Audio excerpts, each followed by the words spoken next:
大家好啊！歡迎大家翻到嚟印度亞洲杯影片系列嘅第3集。咁我哋喺今集嘅影片咧，就將會同大家介紹一下印度究竟有啲咩嘢食，酒店附近又有啲咩嘢玩呢？好，事不宜遲，即刻去片。咁咧，首先就介紹下我哋每日都會喺酒店嘅餐廳食嘅呢個早餐啦。其實呢個早餐真係算係相當豐富㗎。咁一開始見到咧，佢會有各式各樣嘅生果俾你揀啦。咁生果嘅 section 隔離咧就係有各種各樣嘅 cereal 啦，咁加埋奶諸如此類，可以自由配搭。咁亦都有一個熟食區啦，充滿印度特色嘅各種炒飯啊，或者係豆製品啊，都喺呢度早餐可以揾到。咁但係我覺得早餐食呢啲咧就有啲長啊，所以其實我都係咁多日早餐都冇夾過呢個部分嘅嘢㗎。咁當然亦都有其他唔同嘅熱食啦，都係一啲黃色、綠色嘅一劈醬咁嘅嘢好多啊。咁咧去到而家畫面見到呢個咧就佢哋叫做 Dosi 啊，咁呢個我都幾中意食呢個嘅早餐嘅食物㗎。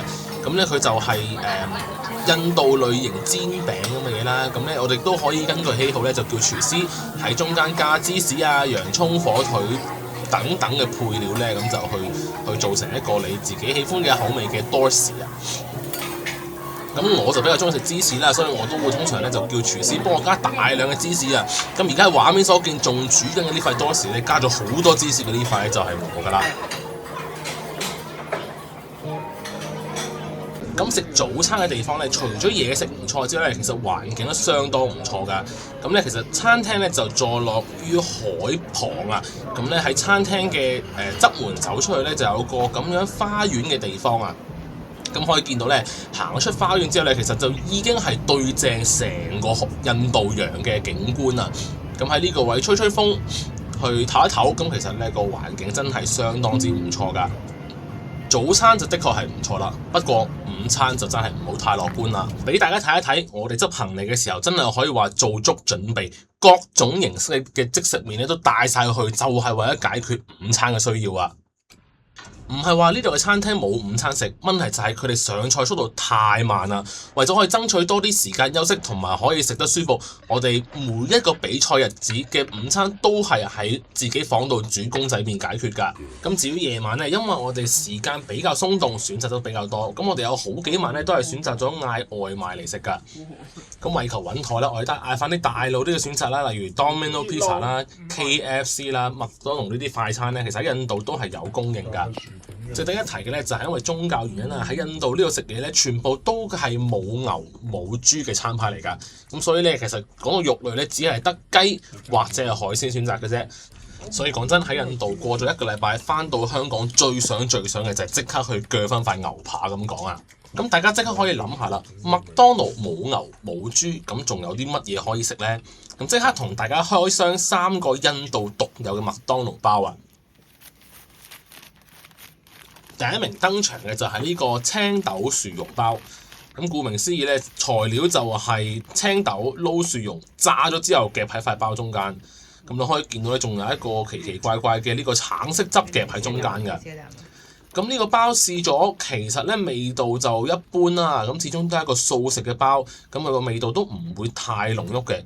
咁至於中間亦都有啲洋葱啊之類咁夾喺中間，所以咧其實個口感都其實係還可以㗎。咁第二名登場咧就係呢個 Mac Paneer 啊，咁亦都就係話係一個炸芝士包啊。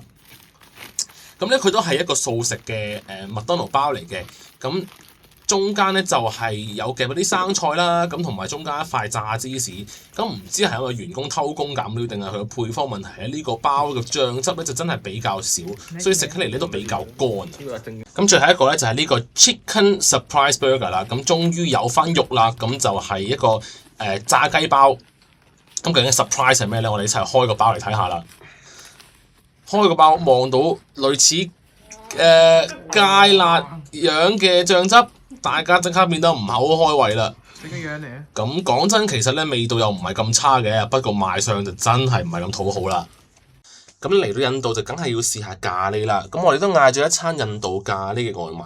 但其實大家喺畫面都見到，我哋食得都相當之狼狽。原因就係話嚟嘅時候有大半嘅咖喱都倒瀉晒喺個外賣袋裏邊，而且啲外賣嚟到嘅時候咧，啲咖喱汁已經浸到個盒淋晒，根本個盒都企唔到喺度。所以我哋為咗要食到個咖喱，我哋要將個盒調轉，然後整爛個底，開個窿先可以食到入邊嘅咖喱汁。真係食個外賣都食到我哋相當狼狽啊！咁當然啦，我哋都唔係餐餐食外賣嘅。咁喺酒店嘅範圍咧，都有幾間餐廳可以俾我哋去堂食一啲晚餐咁樣啦。咁主要都係一啲印度咖喱或者印度風味嘅一啲食物為主啦。咁呢個就係印度咖喱雞啦。咁咧，你可以見到咧，畫面上面除咗有印度咖喱之外咧，其實佢餐廳裏邊咧都仲有供應某啲嘅西餐，咁意粉啊、carbonara 咁烤大蝦咁都有諸如此類嘅選擇咧，可以俾我哋去享用嘅。咁中間呢啲就係印度薄餅啦，就用嚟點咖喱食嘅，咁都係味道係唔錯嘅。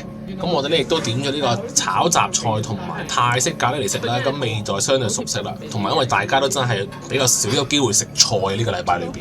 特別介紹下而家畫面見到呢個一兜青色、一兜紅色，同埋呢兜餅呢，就係餐廳俾我哋嘅前菜啊！咁俾大家睇下我嘅隊友試咗呢個前菜之後有啲咩反應啦。OK，都味啊嘛！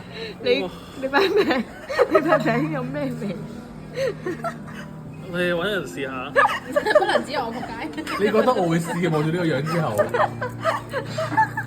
但係講到酒店食嘅最大驚喜咧，就係呢檔 Old Meal Gelato 啦，係酒店裏邊嘅雪糕店啊，10種唔同味道嘅 Gelato 其實真係相當之吸引啦。比較傳統嘅有芒果、雲呢拿、開心果呢啲傳統 Gelato 味道，比較特別嘅亦都有金沙 Lotus 嘅餅乾，諸如此類比較新派啲嘅味道，全部都各有特色，相當之好味啊！好啦，一講到食嘢講得太長氣啦。關於酒店裏邊、酒店外面有啲咩玩，留翻下次再同大家介紹。再見。